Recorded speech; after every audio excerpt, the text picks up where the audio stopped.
मीरपुर नाम के शहर में तेजस अपनी पत्नी नीरू के साथ रहता था। पति पत्नी दोनों ही नौकरी करते थे।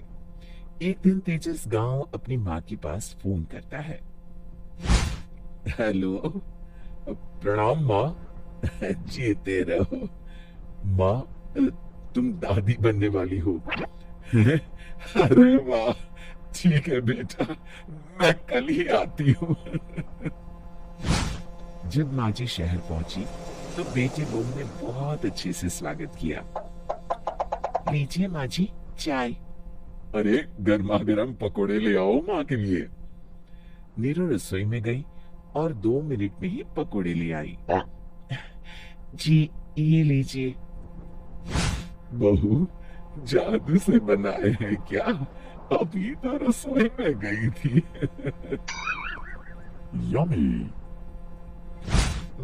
माँ जी, शीला रसोई में पकोड़े तल रही है, मैं बस लेकर आई। हे भगवान, मेरा धर्म भ्रष्ट कर दिया तूने। अब तो गंगा जल से शुद्धिकरण करना होगा।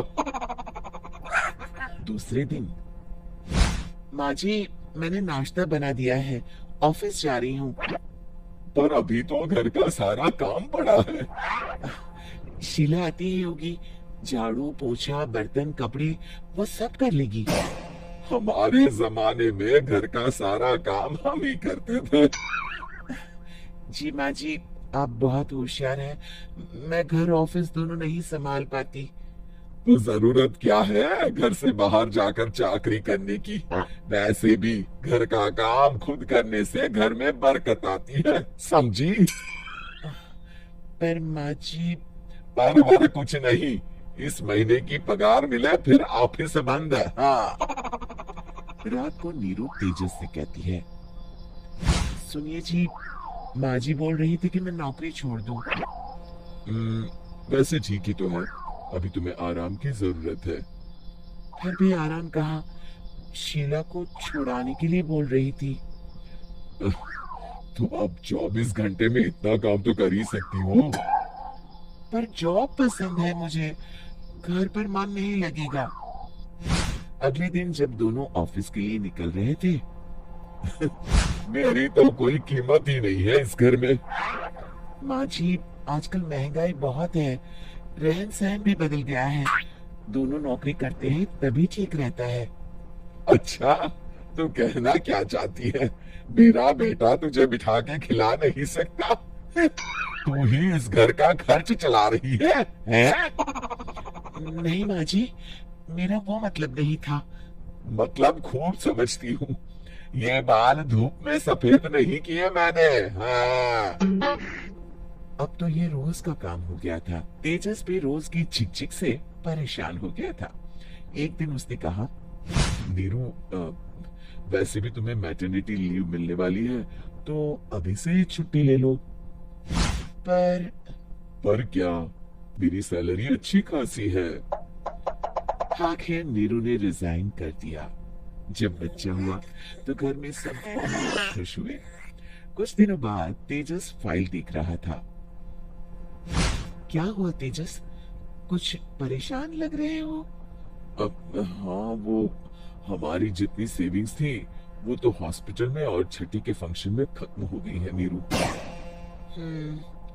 और अभी वैसे मंदी चल रही है तो मैं बोल रही थी कल मुन्ना को हेपेटाइटिस का टीका लगवाना है। नीरू, क्या पोस्टपोन नहीं कर सकते? नहीं जी, बिल्कुल नहीं। अब तेजस को समझ में आ रहा था कि उससे गलती हुई है। पैसों की कमी का असर घर के माहौल पर भी पड़ रहा था। अगले दिन, बेटा, मेरा चश्मा और ये दवाइयां ले आना, पर्चा देते हुए माँ जी ने कहा। जी। तेजस, मुन्ना के लिए दूध का डिब्बा और डायपर भी ले आना, और ये किराने के सामान की लिस्ट है, इसे भी लाना है। तेजस गुस्से में लिस्ट मरोड़ कर फेंकता है और चिल्लाता है, पैसे क्या पेड़ पर उगते हैं? ये ले आना, वो ले आना। अरे, पर ये जरूरत का सामान ही है।